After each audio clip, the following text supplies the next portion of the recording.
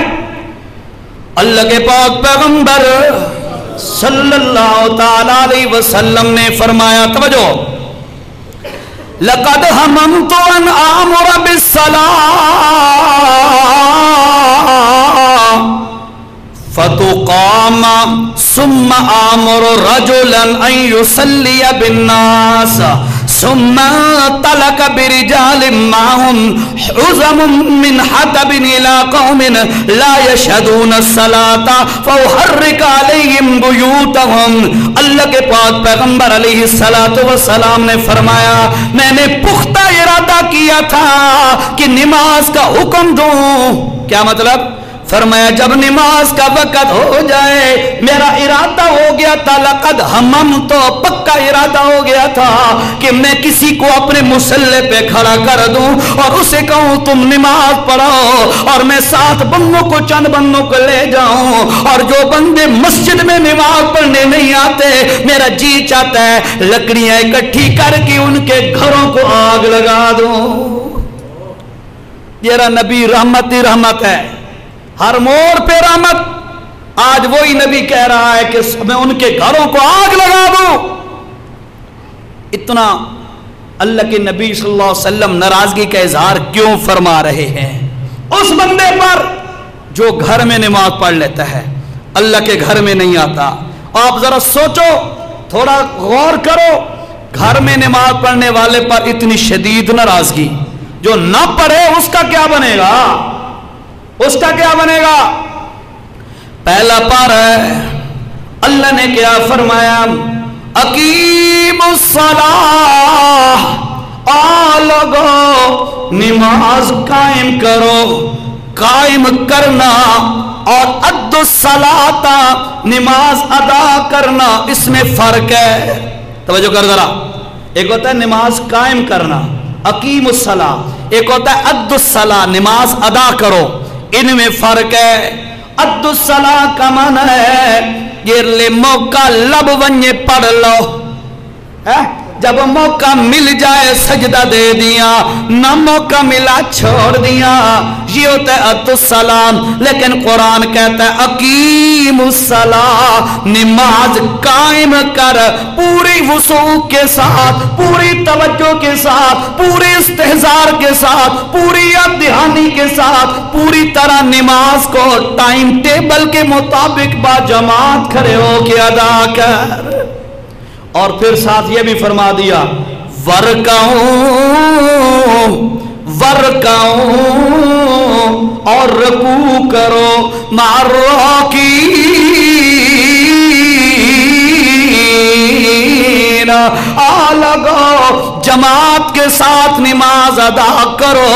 علماء نے فرمایا جماعت کے ساتھ نماز ادا کرنا واجب ہے، اور پتہ نہیں واجب دی تو اہمیت ہے کہ نہیں۔ عشاء کی فرض پڑھے، سنتیں پڑھی، 2 نفل پڑھ لیے، اس کے بعد وتر واجب ہے نا؟ واجب کوئی چھوڑتا ہے مسلمان؟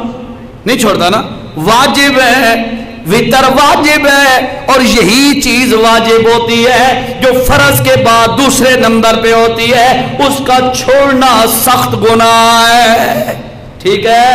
جماعت کے ساتھ نماز پڑھنا بھی واجب ہے، جماعت کے ساتھ نماز پڑھنا واجب ہے۔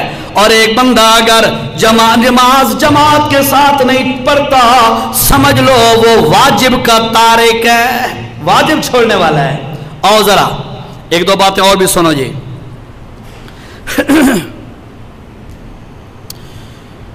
مکاشفت القلوب ایک کتاب ہے، اس میں فرمایا حضرت ابو سعید خدری رضی اللہ تعالیٰ عنہ کی حدیث، ان کی روایت ہے، اللہ کے پاک پیغمبر کی حدیث نقل کرتے ہیں، کیا کہتے ہیں؟ فرمایا اللہ کے پاک پیغمبر صلی اللہ علیہ وسلم نے فرمایا جو بندہ، توجہ مسلمانوں توجہ سے سنو، اللہ کرے یہ میرا درد دل آپ کو سمجھ آ جائے، اللہ کرے آپ سارے پکے نمازی بن جائیں۔ آج چوتھا جمعہ ہے مئی کا، تو آخری جمعہ اعمال کے متعلق، پہلا جمعہ توحید، دوسرا جمعہ رسالت، تیسرا جمعہ صحابہ، اور چوتھا جمعہ اعمال، یہی بتلایا تھا۔ آج عمل میں سے پہلا، اعمال میں سے پہلا عمل وہ نماز ہے، ایسا ہی ہے، تو اس لیے آج نماز کے بارے میں انشاءاللہ آپ کے سامنے چند باتوں کی وضاحت کرتا ہوں، توجہ کرو۔ ابو سعید خدری رضی اللہ تعالیٰ عنہ فرماتے ہیں اللہ کے نبی نے فرمایا جو بندہ جان بوجھ کر نماز چھوڑ دیتا ہے، جو بندہ جان بوجھ کر نماز چھوڑ دیتا ہے، قضا کر دیتا ہے، فرمایا لوگو جہنم کے اس دروازے پر نام اس بندے کا لکھ دیا جاتا ہے جس دروازے سے اس نے داخل ہو کے جہنم میں جانا ہے۔ فرمایا جو جان بوجھ کر نماز چھوڑتا ہے اس کا نام جہنم کے دروازے پر لکھ دیا جاتا ہے۔ کون سا دروازہ؟ یہ دے وچوں اس نو جہنم میں داخل کرنا ہے۔ یہ ابو سعید خدری ہے، نبی کی حدیث نقل کرتے ہیں، اور آپ کا بھی ایمان ہے، میرا بھی ایمان ہے، اللہ کی قسم ہے نبی کی بات غلط نہیں ہو سکتی، ایسا ہی ہے نا؟ نبی کی ہر بات سچی، ذرا تصدیق کرو، نبی کی ہر بات سچی ہے۔ فرمایا اس کا نام جہنم کے دروازے پہ لکھ دیا جاتا ہے۔ اللہ اکبر۔ ایک اور حدیث سنو، فرمایا جہنم کے اندر ایک وادی ہے، وادی میں نہیں گھاٹی، گہری جگہ، گہری جگہ، جہنم کے اندر ایک وادی ہے، ایک گھاٹی ہے، لملم اس کا نام ہے، توجہ، لملم اس کا نام ہے، اور فرمایا جس میں بچھو اور سانپ ہوں گے، بچھو اور سانپ ہوں گے، اور ان کی لمبائی اتنی بڑی ہے سانپوں بچھوں کی، فرمایا اللہ کے نبی نے ایک ماہ کی مسافت ایک مہینہ بندہ چلتا رہے تو لمبائی جتنی بندہ ایک مہینے میں طے کر لیتا ہے۔ فرمایا جہنم کے اندر اس وادی کے اندر جو سانپ اور بچھو ہیں ان کی اتنی بڑے بڑے سائز ہیں، اللہ کے نبی نے فرمایا اسی وادی کے اندر بے نمازی کو عذاب دیا جائے گا۔ ایک کچی پکی روٹی دی گال نہیں، ایک کسی نیوز چینل کی خبر نہیں، اے میرے محمد الرسول اللہ صلی اللہ علیہ وسلم کی سچی خبر ہے، ان کی سچی بات ہے جس کا غلط ہونا ممکن ہی نہیں ہے۔ اس لیے بھائیو یاد رکھو اللہ کے نبی نے بڑی تاکید کی ہے، توجہ، 700 مقامات پر، کتنا؟ 700 مقامات پر اللہ نے نماز کا حکم دیا ہے، نماز کا تذکرہ 700 مقامات پہ فرمایا۔ اتنی اہمیت ہے. بندہ کسی کو کہتا ہے بھائی فلاں کام کر لینا, تھوڑی دیر کے بعد پھر کہ یار لازمی کریں, تھوڑی دیر کے بعد پھر بندہ بھائی یارو لازمی کام کرنا ہی, 2-3 دفعہ کہے گا نا, اگلا بندہ کہے گا بھائی ٹھیک ہے میں سمجھ گیا بہت ضروری ہے, بار بار جو مجھے کہہ رہا ہے. اور ایک بندہ کہتا ہے 700 مرتبہ کہ یار یہ کرنا ہے کرنا ہے کرنا ہے کرنا ہے, دوسرا آپشن ہے ہی کوئی نہیں, پھر بھی بندہ نہ کرے, پھر بھی بندہ نہ پڑھے. تو بتاؤ اس بندے نے اس حکم کی اہمیت کو سمجھا ہی نہیں ہے, اس حکم کی اہمیت اور قدر ہی نہیں کی. اللہ کا واسطہ ہے مسلمانوں, نماز کی پابندی کرو. میرے نبی نے فرمایا او لوگو قیامت کے دن سب سے پہلے جو عمل تولا جائے گا وہ نماز تولی جائے گی. اگر نماز صحیح نکل آئی باقی اعمال بھی ٹھیک نکل آئیں گے, ان کے ساتھ بھی نرمی کا معاملہ کیا جائے گا. اور اگر نماز ٹھیک نہ نکلی تو باقی معاملہ بھی گڑبڑ ہو جائے گا, بندہ تباہ ہو جائے گا. اللہ کا واسطہ ہے یہی وہ ایک سجدہ جسے تو گراں سمجھتا ہے, 1000 سجدوں سے دیتا ہے آدمی کو نجات. شاعر نے یہی کہا ہے نا, وہ ایک سجدہ جسے تو گراں سمجھتا ہے. ایک سجدہ تینوں اوکھا لگ رہا ہے, 1000 سجدے کرنے کے بعد بندے کو نجات ملتی ہے. 1000 کا مطلب ان گنت, اس کو معمولی نہ سمجھ, بہت بڑا جرم ہے, بہت بڑا جرم ہے. اللہ اکبر. جی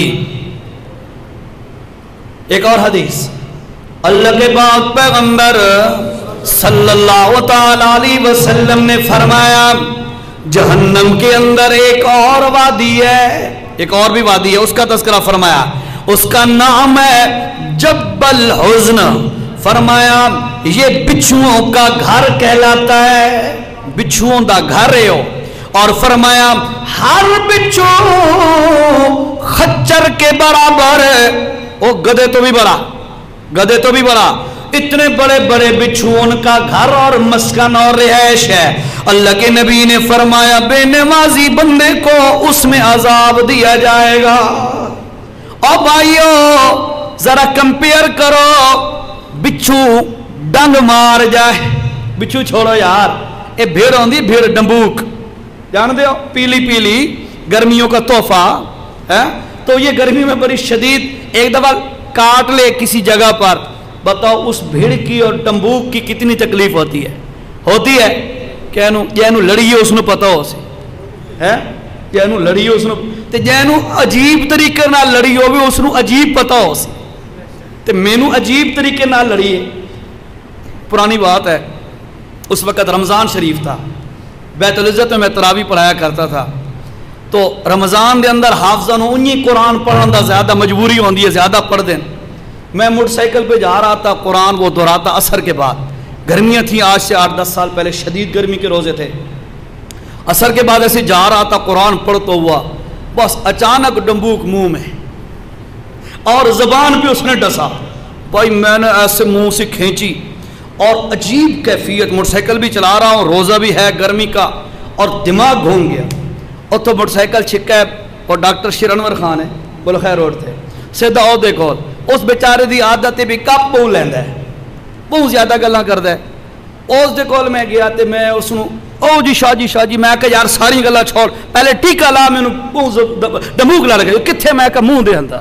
ٹھیک ہے, تو بس بہرحال جس کو عجیب طریقے سے ڈسا ڈموک نے تو اس کو عجیب تکلیف کا پتہ ہے. بہرحال سوچنے کی بات ہی ہے بھئی, ایک بھیڑ اور ڈمبوک کاٹ لینا بندے کی 1-2 دن سوجن ختم نہیں ہوتی, جو سویلن ہو جاتی ہے نا سوجن, وہ ختم نہیں ہوتی, تکلیف اور جلن رہتی ہے 1-8 دن تک. تو بھائیو یہ معمولی سی ہے, معمولی سی. میرا نبی فرماتا ہے خچر کے برابر وہ بچھو ہیں اور ان کا مسکن اور رہائش ہے, بے نمازی بندے کو اس کے اندر ڈالا جائے گا. خدا کی قسم ہے, میرا ایمان ہے, آپ کا بھی ایمان ہے, میرے نبی نے سچ فرمایا, سچ فرمایا. اور جو نماز نہیں پڑھے گا, بغیر نماز پڑھے توبہ کے بغیر مر گیا, اس کا انجام یہی ہوگا, اس کا انجام یہی ہوگا. اللہ کا واسطہ ہے اپنی فکر کرو بھائیو, یاد رکھو آج فتنے کا دور ہے, ہر طرف فتنوں کی بھرمار ہے. اپنے آپ کو آپ نہیں بچاؤ گے, اپنی فکر آپ نہیں کرو گے تو کوئی تیسرا بندہ آ کے آپ کو گریبان سے پکڑ کے قطعاً نہیں بچائے گا. یہاں پہ دھکے دینے والے زیادہ ہیں، بچانے والا کوئی نہیں ہوتا. اپنی فکر آپ کرو، اپنے بارے میں سوچو کہ ہمارا رخ کس طرف ہے، ہم نے کس چیز کو قبلہ بنایا، کس چیز کو ٹارگٹ بنایا. ہم نے اپنی فکر کرو گے تو بچ جاؤ گے. اللہ کے نبی صلی اللہ علیہ وسلم کی ایک حدیث سنو. اللہ کے نبی صلی اللہ علیہ وسلم نے فرمایا القیس، اے جتنے بیٹھے ہو سارے سیانے ہو نا، سارے سیانے ہو یار. ہر بندہ آتا ہے میں سیانا، ہر کوئی سیانا ہے نا. اور سنو، سیانے آندے سردار، عقل مندوں کے سردار، ذہینوں کے سردار، دور اندیش، آمنہ کے لال سیدنا حضرت محمد صلی اللہ علیہ وسلم ہے. انہوں نے کیا فرمایا؟ میری امت والو، میں تمہیں بتاؤں القیس، القیس عقل مند بندہ کون ہے؟ میرا نبی فرما رہا ہے القیس، او لوگوں عقل مند بندہ کون ہے؟ من اتبع، القیس من دانا نفسہ وعمل لما بعد الموت. عقل مند بندہ وہ ہے جو اپنی اصلیت پہچان لے، اپنے آپ کو پہچان لے. اور یار چند سال پہلے میں بچپن کا بچہ تھا، پھر تھوڑا سا جوان ہوا، اب کڑیل جوان ہو گیا، چند سالوں کی یہ مہمان ہے، پھر میرے بال سفید ہو جائیں گے، پھر میں بڑھاپے میں چلا جاؤں گا. اگر میری پوری زندگی ہو پھر میں بوڑھا ہو جاؤں گا. یہ ٹوٹل پیریڈ، ٹوٹل عرصہ یہ 50 60 70 سال کا عرصہ ہے. اس کے اندر بندہ اپنے آپ کو پہچان لے. اور حقیقت ہے، ذرا غور کرو نا، ایوریج عمر 60 70 سال ہوتی ہے. ایوریج عمر ہماری اس امت کی 60 70 سال عمر. پہلے 20 سال تو ہم بچے ہوتے ہیں، 20 سال تک تو زیادہ بچے کھیڈن دے ہو آدھے آنا. پہلے 20 سال تو بچپن کے ہوتے ہیں، اس کے بعد 50 سال دی عمر تو بعد جوانی والیاں رونقاں ختم. آخری 20 سال جو ہوتے ہیں، 70 سال عمر کرو، آخری 20 سال جو ہوتے ہیں ان 20 سالوں کے اندر ہم بڑھاپے کا شکار. 50 سال کے بعد بی پی کا مریض ہے، فلاں شوگر کا پیشنٹ ہے، فلاں مرض آ گیا، فلاں مرضوں نے حملہ کر دیا ہے. 50 سال سے بندہ آگے چلتا ہے تو آگے عمر جاتی ہے. پہلے 20 سال بچپن میں گزر گئے، کھیل کود میں گزر گئے، آخری 20 سال بیماریوں سے لڑتے ہوئے گزر گئے. ایسا ہی ہے، باقی بچ گئے 30 سال 30 سال باقی بچ گئے. ان 30 سالاں دیاں اللہ دی قسم غور کرو، ان 30 سالوں میں آدھا تو ہم سو کے گزارتے ہیں. ادھے تو سمجھ دیا 10 گھنٹے تقریباً بندہ سو لیتا ہے، تقریباً آدھے کے لگ بھگ ہم سو کے گزارتے ہیں. چلو ان 30 سالوں میں تیسرا حصہ ہم سو کے گزارتے ہیں. بھائی مثال کے طور پر 8 گھنٹے سوئے، 8 گھنٹے ڈیلی بندہ سوئے تو 30 سالوں میں 10 سال بندہ سوتا ہے. باقی بچ گئے 20 سال. کتنے بچ گئے؟ 20 سال بچ گئے. میرا اللہ کہتا ہے اور میرا بندہ یہ 20 سال میرے نام تے چلا، ہمیشہ دی آخرت دی زندگی تیری میں بنا دیاں گا. لیکن ایسا یہ 20 سال بھی نہیں لا سکتے. اور یہ بھی تو انہوں پتا ہے کہ آج تک جتنی عمر گزر گئی ہے پتہ ہی نہیں چلیا. پتہ لگا تو 60 تو ٹپے کھڑے ہو سو 75. ماشاءاللہ میں غلط آئیڈیا کیتا ہے بھائی، معذرت.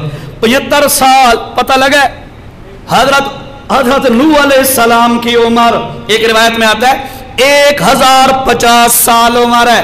ایک روایت میں آتا ہے 1400 سال عمر تھی ان کی. جب موت کا وقت، وفات کا وقت قریب آیا، فرشتے نے پوچھا جناب، توجہ، فرشتے نے آ کے پوچھا جناب اتنا لمبا پیریڈ، اتنا لمبا عرصہ، اتنی لمبی عمر، 1000 سال کی عمر گزاری ہے، کیا محسوس کیا؟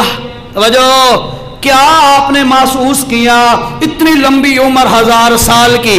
اللہ کا نبی ہے، تواڈے میرے علی گل نہیں، اللہ کا نبی ہے، پیٹ بات کر رہا ہے، اس میں کوئی ڈاؤٹ شک نہیں ہے۔ اللہ کے نبی نوح علیہ السلام فرماتے ہیں یار مجھے یوں لگتا ہے ایک مکان ہے، مکان کے اندر ایک دروازے سے داخل ہوا ہوں، دوسرے دروازے سے نکل کے جا رہا ہوں، پتہ ہی نہیں لگیا، اور 1000 سال والے کو بھی پتہ نہیں چلیا۔ اگر تیری مینوں 100 سال عمر مل جائے سانوں بھی پتہ نہیں چلنا، تے غور کرنا ہوئے، اگر غور کرنا ہو اپنی گزری زندگی پر غور کر دے، پیدائش سے لے کر آج تک جتنے سال تیری عمر کے ہیں ذرا موازنہ کر، غور کر، تمہیں سمجھ آ جائے گی یار اتنے سال گزر گئے پتہ بھی نہیں لگا۔ ایسے ہی ہے نا، غور کر لینا۔ اس لیے میرے نبی نے فرمایا الکیس من دانا نفسہ، عقل مند بندہ وہ ہے جو بندہ اپنی اصلیت کو پہچان لے اور پہچان کر اگلا کام کیا کرے، وَعَمِلَ لِمَا بَعْدَ الْمَوْتِ، اور موت کے بعد والی زندگی کے لیے تیاری شروع کر دے۔ اے بندہ بڑا عقل مند ہے۔ تو یا رسول اللہ عقل مند بندے کی تو آپ نے وضاحت کر لی ہے، ایکسپلین کر دیا ہے، تو بے وقوف بندہ کون ہوتا ہے؟ یا رسول اللہ اے بھی تا دسی جاؤ۔ میرے نبی نے فرمایا آؤ میں تمہیں وہ بھی بتاتا ہوں، والعاجز، اسی حدیث میں ہے والعاجز، بے وقوف بندہ کون ہے؟ من اتبع نفسہ ہوا وتمنا علی اللہ۔ اس کا لفظی ترجمہ سناتا ہوں لیکن اپنی زبان میں معنی سمجھاؤں گا تو انشاءاللہ سمجھ پوری آئے گی۔ فرمایا بے وقوف بندہ اوے من اتبع نفسہ ہوا، یہ راہ اپنی مرضی نال زندگی گزریں دے تے آدھے اللہ آپ پہ ہی بشکے سی ہے۔ گل سمجھ آئیے، اور تو معنی سن لو۔ فرمایا والعاجز، بے وقوف بندہ کون ہے؟ من اتبع نفسہ ہوا، اپنی نفسانی خواہشات کی تابعداری کرتا ہے۔ سو جاؤ نماز دی کیری لوڑ ہے، فلاں غلط کام بھی کر لو، سود دے پیسہ لے لو، زنا کر لو، جھوٹ بول لو، فلاں حرام کام کر لو، دل آیا تے کر لیا ہے، کوئی روک ٹوک سمجھی نہیں ہے اس بندے نے، اپنے دل کی مانتا رہا ہے۔ اللہ کے نبی نے فرمایا اپنے دل کی مان کے گزارنے والا اب یہ کہتا ہے اللہ بڑا رحیم ہے، وتمنا علی اللہ، اللہ پر امید لگائے بیٹھا ہے، اللہ بڑا رحیم ہے، آپ پہ ہی بچ کے سی، اللہ جنت بنائی مسلمانہ واسطے ہے۔ اور بھائیو یہ شیطان کا دھوکہ ہے، یہ شیطان کا دھوکہ ہے۔ اس واسطے آج کا جو میرا موضوع ہے اس کو ذہن میں رکھو، نماز کسی صورت میں معاف نہیں ہے۔ جو بندہ جان بوجھ کر نماز کو ترک کر دے، میرے نبی نے فرمایا ایسا بندہ اسلام سے فارغ ہو جاتا ہے۔ عمر فرماتے ہیں رضی اللہ تعالی عنہ لا حظ فی الاسلام من ترک الصلاۃ، جو نماز کو ترک کر دے اس بندے کا اسلام میں حصہ ہی کوئی نہیں ہے۔ اساں تا دین دے ٹھیکیدار آنا، لیکن کہنو کافر آکھ کے دیکھو ہے، اساں تا ٹھیکیدار آ دین دے، پر کدی محمد دی حدیث تو بھی پوچھ، کبھی صحابہ سے بھی پوچھ، وہ ہمیں کیا کہتے ہیں؟ ہم بھی مسلمان، وہ بھی مسلمان، ہم بھی جنت کے حقدار، صحابہ بھی جنت کے حقدار۔ یہ کیسا ہم نے اب فارمولہ بنا لیا؟ یہ ہماری غلط فہمی ہے، ہماری کم عقلی ہے، شیطان کا دھوکہ ہے۔ دین پر چلنا مشکل کام ہے۔ کتنا مشکل ہے؟ میرے نبی نے فرمایا قرب قیامت میں دین پر چلنا اتنا مشکل ہوگا جیسے ہاتھ پر انگارہ آگ کا رکھنا مشکل ہے۔ آگ کا انگارہ رکھنا مشکل ہے، اسی طرح دین پر چلنا مشکل ہو جائے گا۔ تھوڑی جی قربانی چاہیے، دنیا کے پیسے کمانے کی خاطر پورا دن مزدوری کرتا ہے، شام کو اس کو دہاڑی ملتی ہے،